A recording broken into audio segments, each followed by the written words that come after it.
Hello everyone, आप सभी का बहुत बहुत स्वागत है इस चैनल में जिसका नाम है संजीव सर फिजिक्स। आज हम सब बात करने वाले हैं एक बहुत ही important topic galvanometer and its conversion into ammeter and voltmeter के बारे में। इस वीडियो में हम सब बात करेंगे galvanometer, uses of galvanometer, why galvanometer is not used for measuring current, sensitivity of galvanometer, conversion of galvanometer into ammeter, conversion of galvanometer into voltmeter के बारे में। हर एक टॉपिक को अच्छे से समझेंगे। वीडियो शुरू करने से पहले एक रिक्वेस्ट है, इससे पहले के वीडियो को आप देख सकते हैं, लिंक डिस्क्रिप्शन में दिया जा रहा है। तो चलिए शुरू करते हैं आज का video.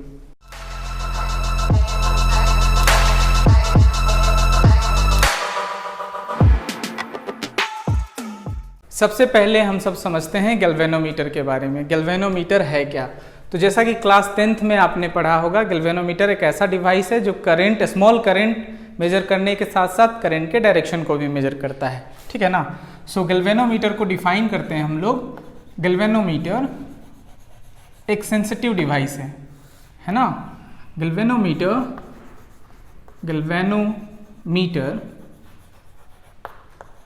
Is a sensitive device. ये बहुत ही सेंसिटिव होता है ना। सेंसिटिव कहने का मतलब स्मॉल करंट भी इससे होकर गुजरेगा तो ये लार्ज डिफ्लेक्शन देता है। इसीलिए इसका यूज हम लोग जनरली करंट को मेजर करने के लिए, करंट के वैल्यू को मेजर करने के लिए नहीं करते हैं।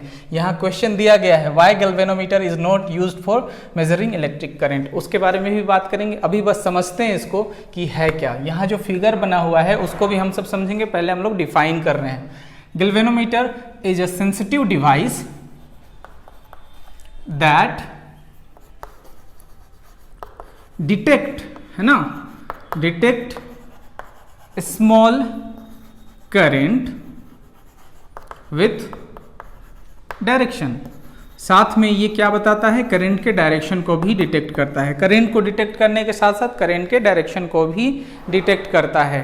क्लास 12 में एक एक्सपेरिमेंट करना है to find the resistance of galvanometer and its figure of merit.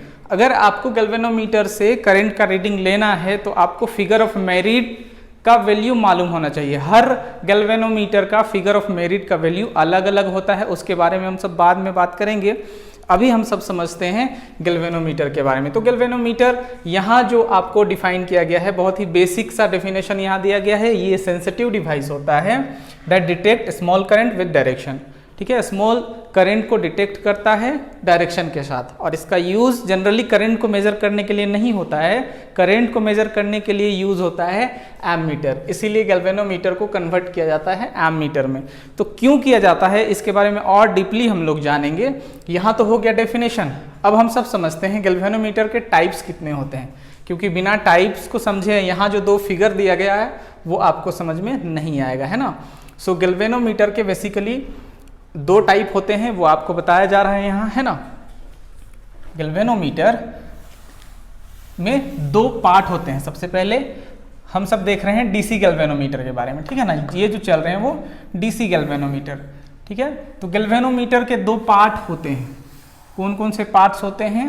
वो होते हैं कोइल, ठीक है, जिनको आप आर्मेचर भी कहते हैं, ठीक है, एंड मैग्नेट। यहां आपको दिखाई दे रहा है कोयल, ठीक है। यहां भी कोयल आपको दिखाया जा रहा है। ऊपर का व्यू है ये, ठीक है ना। ऊपर से आप देख रहे हैं, ये नॉर्थ पोल, ये साउथ पोल, ठीक है ना। तो ये दोनों फिगर में अंतर क्या है उस पर हम लोग आएंगे। अभी हम लोग क्लासिफिकेशन देख रहे हैं। गैल्वेनोमीटर, डीसी गैल्वेनोमीटर में दो पार्ट होते हैं, कोयल जिसको आप आर्मेचर भी कहते हैं, और दूसरा होता है मैग्नेट, है ना। तो आपको पता है या कोयल मूव करे या मैग्नेट, दोनों केस में इलेक्ट्रोमैग्नेटिक इंडक्शन होता है ना। तो या तो कोइल मूव करेगा तब हम बोलेंगे मूविंग कोइल गैल्वेनोमीटर, ठीक है। अगर कोइल मूव कर रहा है तो बोलेंगे मूविंग कोइल गैल्वेनोमीटर। या तो क्या मूव कर सकता है? Moving magnet, moving magnet. Generally coil move करता है, मैग्नेट स्टेशनरी होता है ना। मैग्नेट स्टेशनरी होता है, दोनों केस में मैग्नेट स्टेशनरी होता है क्योंकि ये ज़्यादा स्पेस लेते हैं ना, स्ट्रॉन्ग मैग्नेट होता है। तो अगर कोईल मूव करता है तो उससे जो गैल्वेनोमीटर बनेगा वो मूविंग कोईल गैल्वेनोमीटर होगा। अब फर्दर इसके भी दो टाइप हैं, है ना, इसके भी दो टाइप हैं। पहला टाइप है सस्पेंडेड, ठीक है। सस्पेंडेड कहने का मतलब कोईल सस्पेंड किया जाता है ना, तो देखिए यहां ये सस्पेंडेड है, ठीक है, ये सस्पेंडेड है। और दूसरा होता है पाइवोटेड, पाइवोटेड, ठीक है, जिसमें लपेटा जाता है, फेरा दिया जाता है, ठीक है, कोयल का। इसमें देखिए आपको लपेटा गया है ना, ये पाइवोटेड है, ठीक है। और ये क्या है, सस्पेंडेड। यहां आप देख रहे हैं ये सस्पेंडेड टाइप है ना, सस्पेंडेड, लटकाया हुआ है। दोनों के बारे में हम लोग थोड़ा थोड़ा देखेंगे। एनसीईआरटी इस फिगर को प्रीफर करता है और रेफरेंस बुक ये फिगर आपको देते हैं। ये दोनों फिगर आपको बताया गया है समझाने के लिए। क्यों ऐसा है, क्योंकि आप जब तक डिफरेंस को नहीं समझेंगे आप समझ नहीं पाएंगे, ठीक है। दोनों का काम एक ही है, करंट को डिटेक्ट करना, है ना, करंट को मेजर करना। पर स्मॉल करंट मेजर होता है, एग्जैक्टली करंट अगर लार्ज रेंज चाहिए तो हम लोग एमीटर यूज करते हैं, उसको बाद में देखेंगे, ठीक है। ये एनसीईआरटी प्रीफर करता है।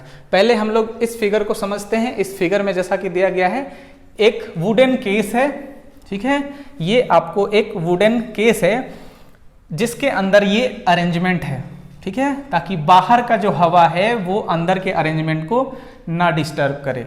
यहाँ हैंगर से कोयल दिया गया है और ये कोयल जो है टर्मिनल T2 यहाँ से कनेक्टेड है, यहाँ से करंट फ्लो होगा, है ना। ये जो वायर है वो फॉस्फर ब्रोंज वायर है। अब फॉस्फर ब्रोंज वायर यूज करने के पीछे लॉजिक क्या है, तो बहुत ही सिंपल लॉजिक है इस वायर को यूज करने के पीछे। वो है ये नॉन मैग्नेटिक होते हैं, ठीक है। पहला तो ये नॉन मैग्नेटिक होता है। नॉन मैग्नेटिक होने का फायदा क्या होगा, अगर ये मैग्नेटिक हो जाता तो इसके मैग्नेटिक फील्ड के साथ इंटरेक्ट करता, ठीक है, तो मैग्नेटिक फील्ड में गड़बड़ी होती।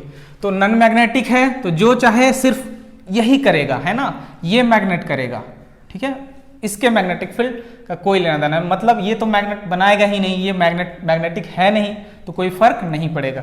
सो फॉस्फर ब्रोंज यूज करने के पीछे एक कारण ये है, सबसे बड़ा कारण, कि ये नॉन मैग्नेटिक मटेरियल होते हैं, ठीक है। बाकी भी बहुत सारा है, जैसे कि इसका टेंसाइल स्ट्रेंथ वैल्यू बहुत अच्छा होता है ना। तो ये वायर हो गया, ठीक है, जो कोयल है जिसको आप वायर कह रहे हैं, ठीक है, ये एकदम रेक्टेंगुलर शेप में है और इसके अंदर है सिलिंड्रिकल सॉफ्ट आयरन कोर, ठीक है। अब यहाँ जो वायर है वो एक स्प्रिंग के थ्रू कनेक्ट है और स्प्रिंग फिर से टर्मिनल 1 पे। करंट का डायरेक्शन आपको दे दिया गया है, ये नॉर्थ पोल फिक्स है, ये साउथ पोल फिक्स है ना। सिंगल पोल एग्जिस्ट नहीं करते हैं, ये अरेंजमेंट में आपको बताने का कोशिश किया गया है कि इधर नॉर्थ पोल है, इधर साउथ पोल है, ठीक है ना। मतलब इधर भी कुछ और पोल हो सकते हैं या फिर ये फिगर ऐसे हो सकता है ना। सिंगल पोल एग्जिस्ट नहीं करते, तो सिंगल पोल को बताया गया है, ठीक है। ये तो एक फिगर हो गया। दूसरा फिगर आपको वहां दिखाई दे रहा है, ठीक है, जो पाइवोटेड टाइप है, इसमें आपको ऊपर से व्यू है, मतलब गैल्वेनोमीटर नीचे है, आप उसको ऊपर से देख रहे हैं, तब ये नॉर्थ पोल, ये साउथ पोल है ना। ये सॉफ्ट आयरन कोर है, सिलिंड्रिकल टाइप, ठीक है, सिलिंड्रिकल मतलब ये ऐसे है, ठीक है, जिस पर वायर लपेटा गया है, कोईल, ठीक है। और इस पर रहता है एक पॉइंटर, ठीक है, जो पॉइंटर डिफ्लेक्ट करेगा, क्योंकि ये लीनियर स्केल फॉलो करते हैं, गैल्वेनोमीटर लीनियर स्केल फॉलो करते हैं। देखेंगे हम लोग क्यों लीनियर स्केल फॉलो करते हैं, वो अभी हम लोग देखने वाले हैं। तो इसमें होगा क्या, जैसे करंट फ्लो होगा ये पॉइंटर डिफ्लेक्ट करेगा और यही डिफ्लेक्शन करंट का वैल्यू देगा लीनियर स्केल के अकॉर्डिंग, ठीक है। तो इसमें कंस्ट्रक्शन आप समझ चुके हैं, ठीक है। गैल्वेनोमीटर का थ्योरी आप समझ लें, थ्योरी बहुत आसान है। थ्योरी वही है जो आप मोटर में पढ़ते हैं। व्हेन कोईल, ठीक है, व्हेन करंट कैरिंग कंडक्टर और coil is placed in uniform magnetic field और magnetic field it experience a force. लेकिन यहाँ फोर्स क्या है, इससे पहले हम लोग टॉर्क के बारे में पढ़े थे। यहाँ हम लोग टॉर्क बताएंगे, क्योंकि एक से अधिक फोर्स लगे तो वहां टॉर्क होता है। दो force equal in opposite direction में काम करे तो वहां टॉर्क होता है ना। क्लास 10th में जनरली इसको फोर्स कहा जाता है, लेकिन क्लास 12 में आपको इसको टॉर्क की तरह समझना पड़ेगा, ठीक है। तो थ्योरी आपको समझना है। Theory, when current carrying conductor और कोइल, है ना, कोइल कहें या conductor, is placed in magnetic field, it experience a torque. ये एक टॉर्क एक्सपीरियंस करता है, कितना करता है वो हम लोग देखेंगे अभी। वही टॉर्क क्या करता है, डिफ्लेक्ट करवाता है, जो स्केल में हम रीडिंग देखते हैं, है ना। तो ये आपका थ्योरी हो गया। कंस्ट्रक्शन आप समझ चुके हैं, कंस्ट्रक्शन में वही लिखना है जो यहाँ आपको लिखा गया है। हाँ, ये एम जो है वो प्लेन सर्कुलर मिरर है, ठीक है, प्लेन सर्कुलर मिरर है। इसका एक अपना यूज है, ये लैंप एंड स्केल मेजरमेंट के लिए है ना। तो प्लेन सर्कुलर मिरर जो है वो यूज होता है क्योंकि यहाँ जो डिफ्लेक्शन होगा उसको मेजर करने के लिए, है ना। तो वो एक लैंप एंड स्केल मेजरमेंट के लिए है, उसको हम लोग अभी ओमिट भी करेंगे तब भी हम लोगों का काम चल जाएगा। तो यहाँ आपको थ्योरी देखना है, इतना दूर आप समझ चुके होंगे, आप इसको नोट कर रहे होंगे, है ना। ये डिफरेंस भी आप समझ गए होंगे, क्लासिफिकेशन। किसी भी कंडक्टर को जिसमें करंट फ्लो कर रहा हो, अगर मैग्नेटिक फील्ड में रखा जाए तो वो एक टॉर्क या फोर्स एक्सपीरियंस करता है। क्यों? सिंपल सी बात है, इस पे जब करंट फ्लो कराएंगे तो हमको पता पहले से क्या है, किसी भी वायर में जब करंट फ्लो कराते हैं तो वो खुद एक मैग्नेट बन जाता है। तो ये भी मैग्नेट, ये भी मैग्नेट, दो मैग्नेट क्या करेंगे, एक दूसरे पर फोर्स लगाएंगे, है ना। अब यहाँ ये इनका जो शेप होता है वो होता है रेक्टेंगुलर, है ना। तो एक पर अपवर्ड, दूसरे पे डाउनवर्ड, तो दो इक्वल एंड अपोजिट फोर्स काम करते हैं। दो इक्वल एंड अपोजिट फोर्स जहां काम करें वहां पर क्या होता है, टॉर्क होता है, ठीक है। सिंगल फोर्स तो सिंपल हम लोग फोर्स कहते हैं। तो ये आपको समझ में आ गया होगा। थ्योरी में बहुत ही सिंपल है।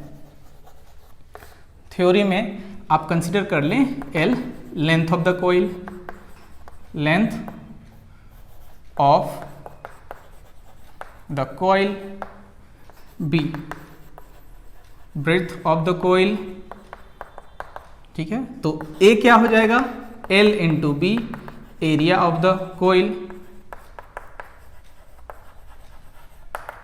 ठीक है। एन हो गया नंबर ऑफ टर्न्स। अभी समझ में आ जाएगा ये सब क्यों लिखा जा रहा है। आई हो जाएगा करंट फ्लोइंग, ठीक है, in the coil, current in the coil.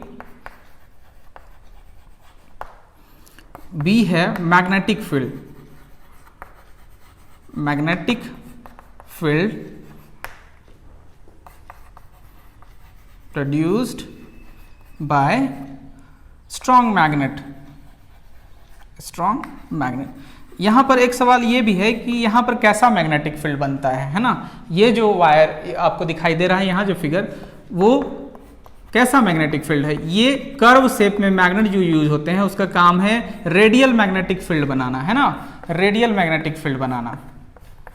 Radial magnetic field का फायदा ये होता है कि वो हमेशा इस सिलिंड्रिकल कोइल के सरफेस के साथ परपेंडिकुलर होंगे। परपेंडिकुलर होने से क्या होगा, थीटा आपका 90 डिग्री होगा, है ना, थीटा 90 डिग्री होगा। उसका फायदा क्या होगा कि टॉर्क मैक्सिमम होगा, वो हम लोग देखेंगे, है ना। तो जब भी करंट फ्लो करेगा तो इस पर एक टॉर्क काम करेगा, ठीक है, जिसको आपको बताया गया।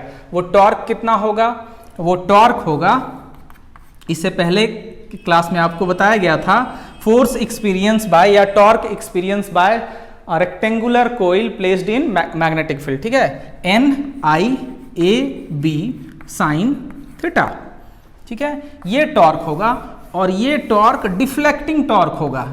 कैसा टॉर्क होगा, डिफ्लेक्टिंग टॉर्क, ठीक है। यही टॉर्क डिफ्लेक्ट करेगा, इस वायर को डिफ्लेक्ट करेगा, ठीक है। मतलब इसका अपना मैग्नेटिक फील्ड है, इसका अपना मैग्नेटिक फील्ड है, इन दोनों का मैग्नेटिक फील्ड है। इस पर करंट जब फ्लो करा रहे हैं तो ये भी एक तरह का मैग्नेट बन रहा है।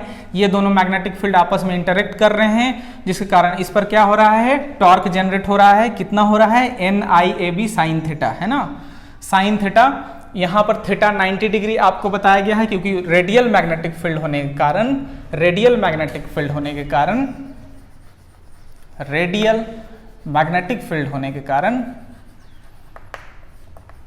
थीटा हमेशा 90 डिग्री होगा। सो साइन 90 डिग्री क्या हो जाएगा, 1 हो जाएगा, जो कि मैक्सिमम वैल्यू है। सो टॉर्क भी हो जाएगा आपका मैक्सिमम। टॉर्क कितना हो जाएगा, टॉर्क हो जाएगा NIAB, ठीक है, टॉर्क आपका मैक्सिमम हो जाएगा NIAB, साइन थीटा हो गया 1। ये कैसा टॉर्क है, डिफ्लेक्टिंग टॉर्क, ठीक है, ये दोनों डिफ्लेक्टिंग टॉर्क है। अब देखिए जैसे ये डिफ्लेक्ट करना शुरू करेंगे, यहां पर लगा हुआ है एक स्प्रिंग। स्प्रिंग का काम क्या है, वो रिस्टोरिंग फोर्स लगाता है। स्प्रिंग को जब भी हम स्ट्रेच करते हैं तो वो अपना शेप साइज को रीगेन करना चाहता है, वापस लाना चाहता है, और वो कौन से फोर्स से करता है, तो रिस्टोरिंग फोर्स से करता है। क्लास 11th में आपने देखा होगा रिस्टोरिंग फोर्स का एक्सप्रेशन ऐसा हुआ करता था, -kx। k होता था फोर्स कांस्टेंट और x होता था डिस्प्लेसमेंट, है ना। कुछ इसी तरह से यहाँ रिस्टोरिंग टॉर्क जनरेट होगा, उसको हम सबको समझना है। रिस्टोरिंग टॉर्क कितना होगा, ये फिगर आप समझ गए होंगे, लीनियर स्केल के लिए बनाया गया था। इसको समझाने के लिए दो तरह के गैल्वेनोमीटर हैं, इसका कोई यूज नहीं है। आप दोनों में से कोई भी फिगर बना सकते हैं, दोनों में से कोई भी फिगर बना सकते हैं। तो यहां जो रीस्टोरिंग टॉर्क होगा, रीस्टोरिंग टॉर्क कौन लगाएगा, ड्यू टू स्प्रिंग, है ना। जो स्प्रिंग है वो कितना होगा, उसको हम सब मान लेते हैं टाउ डैश, ठीक है, और स्प्रिंग कांस्टेंट k, है ना। और क्योंकि यहां जो डिफ्लेक्शन होगा वो एंगुलर होगा, ठीक है, लीनियर नहीं है, तो फाई ले लेते हैं। फाई क्या है, फाई हमारा डिफ्लेक्शन है, ठीक है। के फोर्स कांस्टेंट हो सकता है या फिर डिफ्लेक्शन पर यूनिट ट्विस्ट है ना, डिफ्लेक्शन पर यूनिट ट्विस्ट है, एक फोर्स कांस्टेंट की तरह है।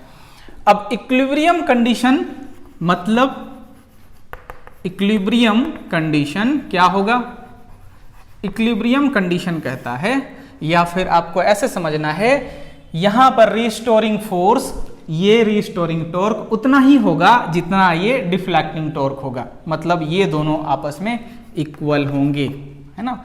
ये जितना रोटेट करेगा उसके अकॉर्डिंग ये रिस्टोरिंग फोर्स या रिस्टोरिंग टॉर्क जनरेट करेगा। तो NIAB किसके बराबर हो जाएगा, k फाई के बराबर। यहां से आप I का वैल्यू निकाल सकते हैं। I का वैल्यू क्या हो जाएगा, k फाई बाई NAB, ठीक है। तो ये करंट का वैल्यू हो गया जिससे करंट मेजर होगा। अब इसको थोड़ा सा आगे लेकर चलना है, यहां तक आपको क्लियर हो गया होगा। अब जो है थोड़ा बहुत डेरिवेशन है, थोड़ा बहुत कैलकुलेशन है, एमीटर में भी और वोल्ट मीटर में भी, उसको आप समझ सकते हैं। आई होप कि ये फिगर आप बना चुके होंगे,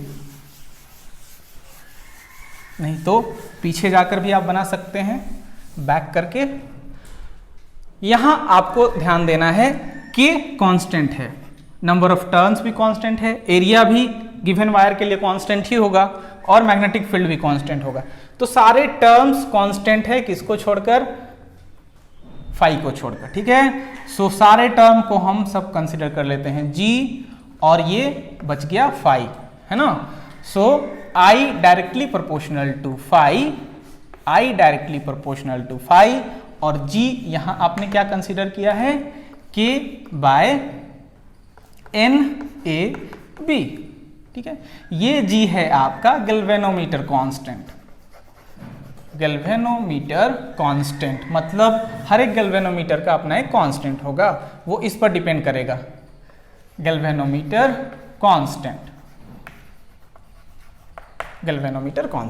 किस पर डिपेंड करेगा, K पर, नंबर ऑफ टर्न्स पर, area of the coil, magnetic field, ठीक है।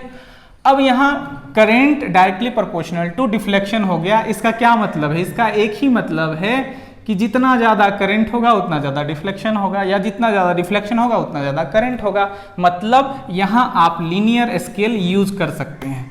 लीनियर स्केल मतलब डिफ्लेक्शन जो होगा वही तो करंट होगा, ठीक है। सो linear scale can be used. Linear scale आप यूज कर सकते हैं, इसीलिए उधर जो फिगर बनाया गया था उसमें आपको लीनियर स्केल के बारे में बताया गया था। तो डिफ्लेक्शन जो होते हैं वो डायरेक्टली करंट के डायरेक्टली प्रोपोर्शनल होते हैं, या करंट डिफ्लेक्शन के डायरेक्टली प्रोपोर्शनल होते हैं। सो linear scale can be used. अब नेक्स्ट टॉपिक है uses of galvanometer. Uses of galvanometer. Galvanometer के क्या यूज हैं? Number 1, it can detect small current है ना, ये स्मॉल करंट को डिटेक्ट कर सकता है। It can also detect direction of current, ठीक है, डायरेक्शन भी डिटेक्ट कर सकता है। It is converted into ammeter, इसको एमीटर में भी कन्वर्ट किया जा सकता है, इसको एमीटर में भी कन्वर्ट किया जा सकता है, इसको वोल्ट मीटर में भी कन्वर्ट किया जा सकता है, और कुछ स्पेशल अरेंजमेंट करके इसको ओम मीटर में भी कन्वर्ट किया जा सकता है। ओम मीटर क्या है? ओम मीटर एक ऐसा डिवाइस है जो रेजिस्टेंस को कैलकुलेट करता है।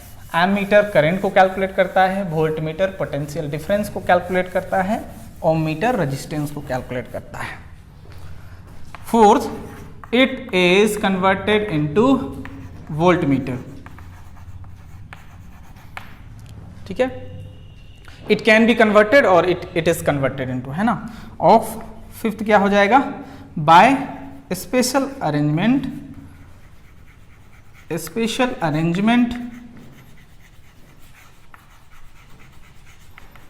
it can be converted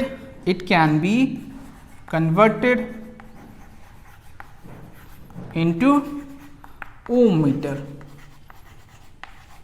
Om meter एक ऐसा डिवाइस है जो इलेक्ट्रिक रेजिस्टेंस को मेजर करता है ना। अब यहां तक आपको क्लियर हो गया, यूजेस तक क्लियर हो गया। यहां जो बहुत इंपॉर्टेंट क्वेश्चन है, why galvanometer is not used for measuring current, उसको आपको समझना है। एकदम छोटा सा टॉपिक है, बहुत बड़ा नहीं है। क्या हो अगर हम गैल्वेनोमीटर को सर्किट में जोड़ेंगे? 2 फिगर यहां पर आपको बनाना है। ये एक रेजिस्टेंस है, मान लीजिए R, है ना। इसके क्रॉस आपने पोटेंशियल डिफरेंस अप्लाई किया है, मान लीजिए वो V होगा। अगर EMF कंसिडर करना है तो वो क्या हो जाएगा? E होगा। इस पे करंट मान लीजिए I फ्लो कर रहा है, ठीक है। तो करंट क्या होगा? I is equals to V/R या E/R। अब हम चाहते हैं इस करंट को मेजर करना, ठीक है। तो आपने क्या किया? आपने किया इस रेजिस्टेंस के एक्रोस में आपने एक गैल्वेनोमीटर कनेक्ट कर दिया। बाकी सब कुछ सेम है, अपने गैल्वेनोमीटर। तो यहां होगा क्या, सबसे पहले आपको समझना है। ये एक रेजिस्टेंस है, इसका अपना रेजिस्टेंस है, एक रजिस्टर है, अपना रेजिस्टेंस है। गैल्वेनोमीटर का भी अपना रेजिस्टेंस होता है, मान लीजिए उसका रेजिस्टेंस G है। गैल्वेनोमीटर का रेजिस्टेंस 1 ओम टू 100 ओम तक वेरी करता है। अब होगा क्या, रेजिस्टेंस को रेजिस्टेंस के साथ सीरीज में कनेक्ट करने से क्या होता है, दोनों ऐड हो जाते हैं, ठीक है, दोनों ऐड हो जाते हैं। तो इन दोनों का इक्विवेलेंट रेजिस्टेंस आपको हो जाएगा R प्लस G, ठीक है ना। और ये करंट जो है वो बदल जाएगा, I डैश क्या हो जाएगा, E/R प्लस G। कहां आपको कैलकुलेट करना था I, और आप कैलकुलेट कर रहे हैं I डैश। ये I नहीं हो सकता क्योंकि यहां G आपने जोड़ा है, गैल्वेनोमीटर आपने जोड़ा है, इसका अपना रेजिस्टेंस है, वो इसके साथ सीरीज में आके करंट को बदल दिया। क्योंकि सर्किट का रेजिस्टेंस ही बदल गया, यहां रेजिस्टेंस R था, यहां रेजिस्टेंस R प्लस G था, तो करंट भी बदल गया, ठीक है, करंट भी बदल गया। तो ये करंट आपका हो गया I डैश। कहां आना चाहिए था I, और आप मेजर कर रहे हैं I डैश। तो ये तो हो गया एरर, है ना, ये हो गया एरर। तो पहला चीज, पहला पॉइंट, अगर क्वेश्चन पूछे, ये क्वेश्चन आपसे पूछा जाए तो पहला पॉइंट क्या लिखेंगे? Question, why galvanometer is not used for measuring electric current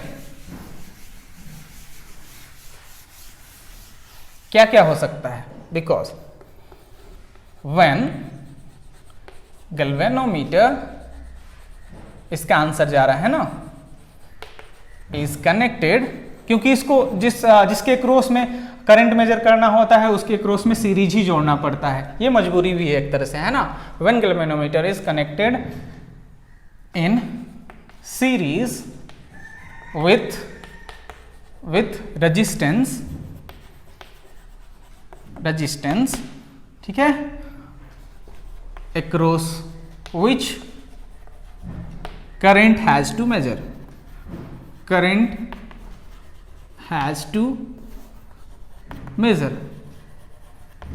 है ना। when galvanometer is connected in series with resistance across which current has to measure, then galvanometer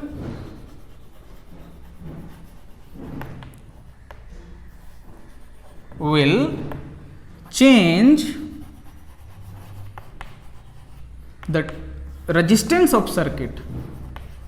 यहां आपको समझाया गया कैसे बदलता है, ठीक है, रेजिस्टेंस ऑफ द सर्किट का रेजिस्टेंस को वो बदल देगा, सो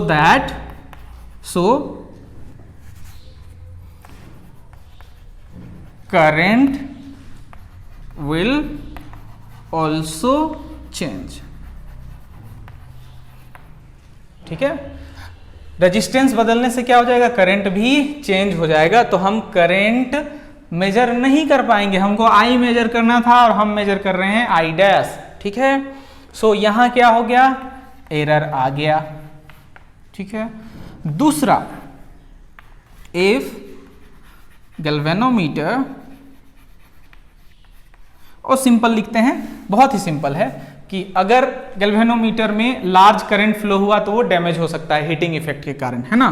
गैल्वेनोमीटर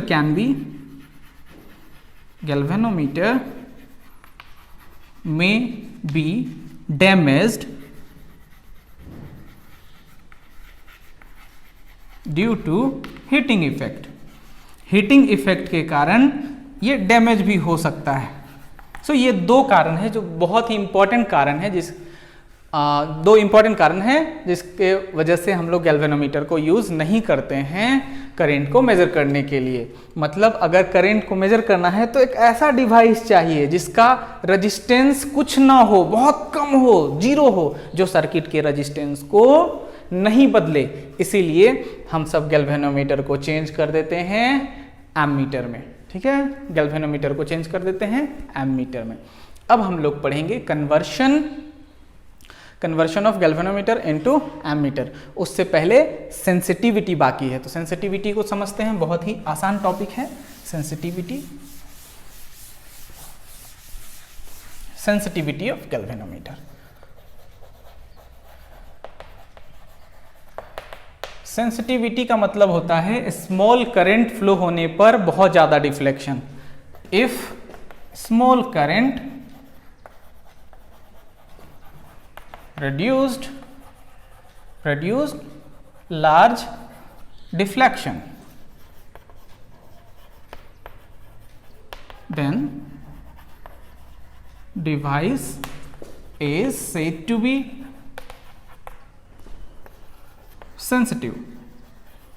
सेंसिटिव मतलब छोटे से छोटे करंट को डिटेक्ट कर लेना, छोटे से छोटे फिजिकल क्वांटिटी को डिटेक्ट कर लेना किसी डिवाइस से, है ना। तो यहाँ हम लोग देख रहे हैं गैल्वेनोमीटर तो ऑब्वियसली करंट को डिटेक्ट करेगा। If small current produce large deflection, है ना, मतलब रेंज कम होता है तो छोटा से छोटा करंट बड़ा डिफ्लेक्शन देगा, है ना। तो रेंज बहुत कम होता है एमीटर का, गैल्वेनोमीटर का रेंज बहुत ही कम होता है। तो सेंसिटिविटी हम सबको पढ़ना है। सेंसिटिविटी दो होते हैं, है ना, सेंसिटिविटी दो होंगे, सेंसिटिविटी दो होंगे। एक होगा करंट सेंसिटिविटी और दूसरा होगा वोल्टेज सेंसिटिविटी।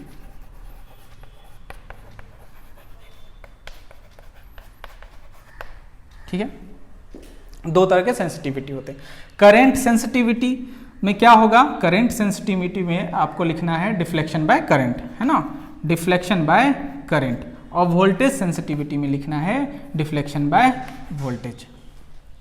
ठीक है, तो डिफ्लेक्शन का वैल्यू आपको पता है, आपको पहले आई का वैल्यू कितना बताया गया था, आई का वैल्यू निकाला गया था के फाई, ऐसा करके निकाला गया था, है ना, K phi by N A B, ये बताया गया था आई का वैल्यू। सो इससे फाई का वैल्यू आप निकाल सकते हैं, है ना, फाई का वैल्यू निकाल सकते हैं, या फिर आई को डायरेक्टली रख सकते हैं। इस पर आई को डायरेक्टली रखेंगे तो क्या हो जाएगा, के फाई है ना, के फाई कैंसिल हो जाएगा। सो एन ए बी बाय के, है ना, और इसके जगह में क्या लिख सकते थे, फाई भी is equals to I R, resistance है, आर रजिस्टेंस है कोइल का। सो यहाँ पर छोटा सा चेंजेस आपको करना पड़ेगा, वो क्या होगा, यहाँ पर फाई बाय आई था, फाई बाय आई आर, तो यहाँ पर आप कुछ नहीं एन ए बी और यहाँ पर लगा देना है आई के जगह में, ठीक है, के और आर, आर हो जाएगा वहाँ पर। ठीक है, ये दो कैलकुलेशन हो गया, एन ए बी बाय के, ठीक है, एन ए बी बाय के और एन ए बी बाय के आर। अब आप कन्वर्ट करेंगे, हाँ, गैल्वेनोमीटर, ये तो हो गया, सेंसिटिविटी तक का टॉपिक क्लियर हो गया, conversion of galvanometer into ammeter. अब हम लोग कन्वर्ट कर रहे हैं एमीटर को, गैल्वेनोमीटर को एमीटर में। तो फिगर में आपको क्या बताया गया था, फिगर में बताया गया था ऐसा डिवाइस चाहिए जिसका रेजिस्टेंस बिल्कुल लो हो। सो एमीटर के बारे में हम लोग समझेंगे, एमीटर क्या है, उसके बाद इसको कन्वर्ट करेंगे। क्लास 10th के अकॉर्डिंग जो आप पढ़े हैं उसका रिवीजन थोड़ा सा करेंगे। एमीटर, एमीटर का पूरा नाम एम्पियर मीटर हुआ करता था, ठीक है। सो ये एम और इधर मीटर, एम मीटर, है ना, एम्पियर मीटर। ये क्या मेजर करता है, करंट, है ना, करंट मेजर करता है, इट मेजर इलेक्ट्रिक करंट। ठीक है, कैसा डिवाइस है, लो रेजिस्टेंस डिवाइस है, लो रेजिस्टेंस डिवाइस। इसको कैसे कनेक्ट किया जाता है, इसको कनेक्ट किया जाता है सीरीज में, है ना, सीरीज में, हमेशा हमेशा सीरीज में कनेक्ट किया जाएगा। और ये लो रेजिस्टेंस डिवाइस है तो आइडियल एमीटर क्या हो जाएगा, आइडियल एमीटर क्या हो जाएगा, वैसा एमीटर जिसका रेजिस्टेंस 0 हो। इसको पैरेलल में कनेक्ट नहीं कर सकते हैं, पैरेलल में कनेक्ट करेंगे तो करंट की ब्रांचिंग को मेजर करेगा, जहाँ पर कनेक्ट करना होता है, जहाँ पर मेजर करना होता है वहीं पर इसको कनेक्ट करते हैं।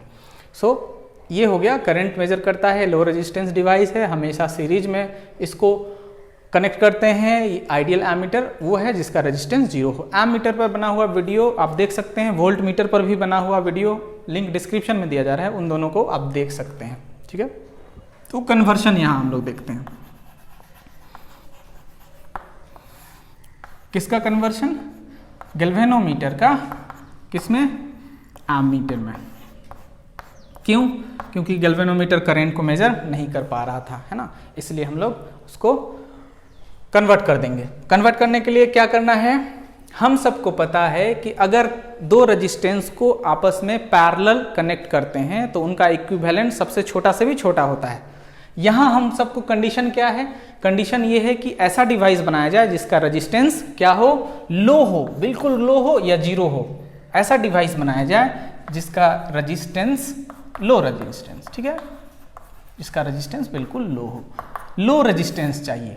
तो लो रेजिस्टेंस चाहिए तो ऑब्वियसली किसी रेजिस्टेंस को सीरीज में नहीं जोड़ेंगे, आप उसको पैरेलल में ही जोड़ेंगे। पैरेलल में जोड़ने से क्या होता है, जो इक्विवेलेंट रेजिस्टेंस आता है वो सबसे छोटा से भी छोटा आता है। कैसे, जैसे दो रेजिस्टेंस यहां कनेक्ट है,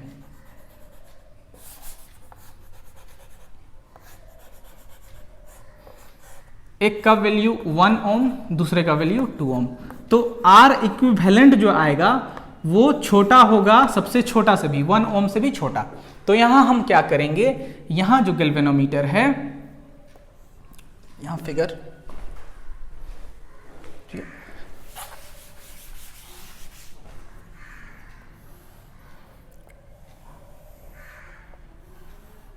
इस सारे प्रोसेस को शंटिंग भी कहते हैं, ठीक है ना। ये जो गैल्वेनोमीटर है उसका रेजिस्टेंस जी ही रहने दें, नाम भी गैल्वेनोमीटर, रेजिस्टेंस भी जी, ठीक है। उसके पैरेलल में हम एक स्मॉल रेजिस्टेंस एस कनेक्ट कर देंगे, ठीक है, उसके पैरेलल में। तो क्या होगा, इसका रेजिस्टेंस जी, इसका रेजिस्टेंस एस, तो ओवरऑल रेजिस्टेंस जो हमारा आर इक्विवेलेंट मिलेगा वो लेस देन क्या होगा, एस होगा, ठीक है। जो सबसे कम से भी कम होगा, दोनों में सबसे कम से भी कम होगा, क्योंकि एस बहुत स्मॉल रेजिस्टेंस है। कन्वर्सन में क्या लिखना है, स्मॉल रेजिस्टेंस, जिसको हम लोग शंट कहेंगे। ये प्रोसेस को शंटिंग भी कहते हैं ना।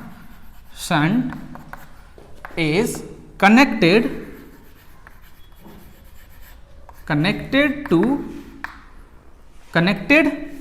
parallel with गैल्वेनोमीटर, ठीक है ना। कन्वर्शन कैसे होगा, स्मॉल रेजिस्टेंस शंट, इसका नाम क्या है यहां, S, is connected parallel with galvanometer. तो क्या होगा, एक तो ये स्मॉल है और इसके साथ पैरेलल, तो हमारा ओवरऑल रेजिस्टेंस जो मिलेगा वो एस से भी छोटा होगा, तो लो रेजिस्टेंस अचीव हो गया, है ना। तो ये आपका कन्वर्शन हो गया एमीटर में। ये गैल्वेनोमीटर है, लेकिन इतना, ये आपका एमीटर हो गया। अब यहां पर थोड़ा सा समझना है, यहां मान लीजिए आई करंट जा रहा है, ठीक है, तो यहां पर क्योंकि ये जंक्शन है तो करंट का ब्रांचिंग हो जाएगा, है ना, करंट डिवाइड हो जाएगा। तो ये आई जी करंट आप सपोज कीजिए, जिसके लिए गैल्वेनोमीटर फुल डिफ्लेक्शन देता है। तो यहाँ क्या बचेगा, यहाँ जो करंट बचेगा वो होगा आई माइनस आई जी। अब ये दोनों आपस में पैरेलल हैं, पैरेलल होने से क्या होता है, दोनों पर पोटेंशियल डिफरेंस सेम होगा। मतलब आपने इसके क्रॉस अगर पोटेंशियल डिफरेंस भी अप्लाई किया है तो यहाँ भी मिलेगा और यहाँ भी मिलेगा, मतलब दोनों के क्रॉस में पोटेंशियल डिफरेंस इक्वल होंगे। अब भी is equals to I R होता है, आई आर, इसके लिए आई जी इंटू आर की जगह में क्या लिखेंगे, गैल्वेनोमीटर का रेजिस्टेंस जी, है ना। जी क्या है, नाम भी है और गैल्वेनोमीटर का रेजिस्टेंस भी है। इसके लिए क्या हो जाएगा, इसके लिए करंट क्या है, आई माइनस आई जी, ठीक है, और एस। तो इस फॉर्मूले से हम सबको, इस इक्वेशन से हम लोगों को मिलेगा कि कितना शंट चाहिए, कितना रेजिस्टेंस चाहिए, एस को हम सब कैलकुलेट कर सकते हैं। एस क्या हो जाएगा, आई जी इंटू जी बाय आई माइनस आई जी। ये एस आपने कैलकुलेट कर लिया। आई का वैल्यू मालूम होना चाहिए और आई जी का वैल्यू मालूम होना चाहिए और जी का वैल्यू मालूम होना चाहिए। सो S is the shunt resistance which is required to convert galvanometer into ammeter, है ना। ये क्या है, required shunt resistance to convert galvanometer into ammeter, galvanometer से एमीटर में बदलने के लिए रिक्वायर्ड शंट है। अब ये दोनों का इक्विवेलेंट रेजिस्टेंस आपको निकालना होता तो आप कैसे निकालते, इक्विवेलेंट रेजिस्टेंस इन दोनों का निकालना होता तो बहुत आसान होता, पूरा सर्किट का, है ना।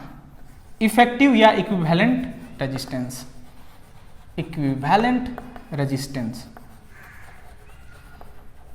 मान लीजिए आर इक्यू है, तो क्या होता है 1 by G plus 1 by S, दो ही रेजिस्टेंस है, ठीक है। सो आर इक्विवेलेंट क्या हो जाता, G S by G plus S, ठीक है। ये इक्विवेलेंट है, क्योंकि यहां आपको एक कंडीशन आप और भी अप्लाई कर सकते हैं, क्योंकि जी बहुत बड़ा है, एस बहुत छोटा है, ठीक है। तो ये जी एस, ठीक है, और ये जी प्लस एस क्या हो सकता था, जी प्लस एस सीधे जी हो जाता, ठीक है। तो ये आपकी कैंसिल कर सकते थे, तो आर इक्विवेलेंट एस के बराबर भी हो सकता था। यहाँ तक आपको क्लियर हो चुका होगा। अब हम लोग नेक्स्ट कन्वर्शन में जाएंगे, how to convert galvanometer into voltmeter. उससे पहले वोल्टमीटर को समझेंगे। वोल्टमीटर एक हाई रेजिस्टेंस डिवाइस है, ठीक है, जिस तरह से एमीटर लो रेजिस्टेंस डिवाइस है। क्यों लो रेजिस्टेंस डिवाइस है एमीटर?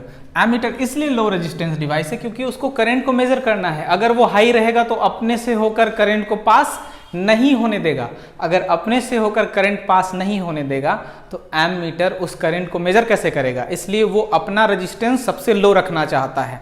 एमीटर अपना रेजिस्टेंस सबसे लो रखना चाहता है। सबसे लो रेजिस्टेंस होगा तो उससे होकर मैक्सिमम करंट पास करेगा, है ना। करंट उसी रास्ते से फ्लो करते हैं, पास करते हैं जहां पर रेजिस्टेंस लो हो, तो पास करेगा उसी करंट को उसको मेजर करना है। सो voltmeter, it is a device which is used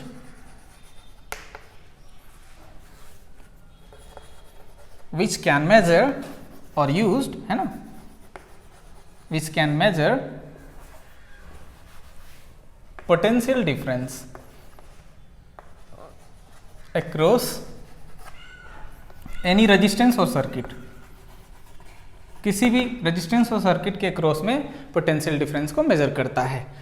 ये इसका डेफिनेशन हो गया। ये एक हाई रेजिस्टेंस डिवाइस है क्योंकि इसको पोटेंशियल डिफरेंस को मेजर करना है, करंट को नहीं, ठीक है। इसलिए ये लो हो ही नहीं सकता। तो क्या पॉसिबल है? हाई रेजिस्टेंस डिवाइस है। अब हाई रेजिस्टेंस डिवाइस है तो आइडियल बनने के लिए क्या होना होगा? Ideal voltmeter. हाई कितना पॉसिबल है? रेजिस्टेंस क्या? इनफाइनाइट होना चाहिए, ठीक है। हाई रेजिस्टेंस होने के कारण इसको जोड़ा जाता है पैरेलल में, है ना। पैरेलल में क्यों? क्योंकि ये हाई रेजिस्टेंस है, सीरीज में जोड़ ही नहीं सकते, करंट को ब्लॉक कर देगा, आप मेजरमेंट कर ही नहीं सकते फिर। तो इसको कनेक्ट किया जाता है parallel.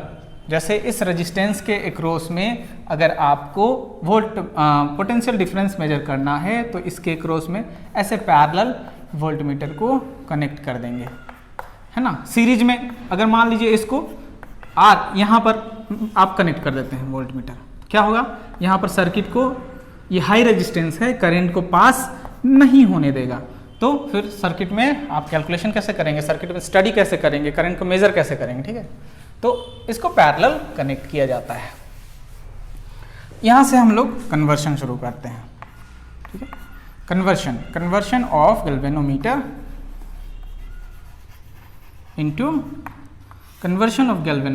Into voltmeter, galvanometer to voltmeter. क्या करेंगे? यहाँ हम लोग उसमें पैरेलल कर रहे थे। हाई रेजिस्टेंस बनाने के लिए क्या करना होगा? गैल्वेनोमीटर के पास कुछ रेजिस्टेंस होता है, जैसे 1 to 100 ओम। हाई बनाना है तो क्या करना होगा? सीरीज में जोड़ना होगा और कुछ रेजिस्टेंस को। So high resistance is connected, high resistance जितना ज़्यादा से ज़्यादा पॉसिबल हो, कैलकुलेशन अलग होता है। कितना रेजिस्टेंस जोड़ेंगे अभी कैलकुलेट करेंगे। High resistance is connected in series with galvanometer.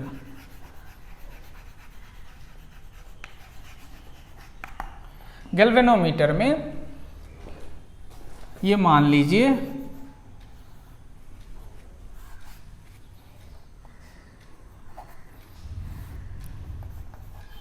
ठीक है, सीरीज में जोड़ दिए गैल्वेनोमीटर के साथ। इसका रेजिस्टेंस G है, ये रेजिस्टेंस R हाई रेजिस्टेंस है, ठीक है।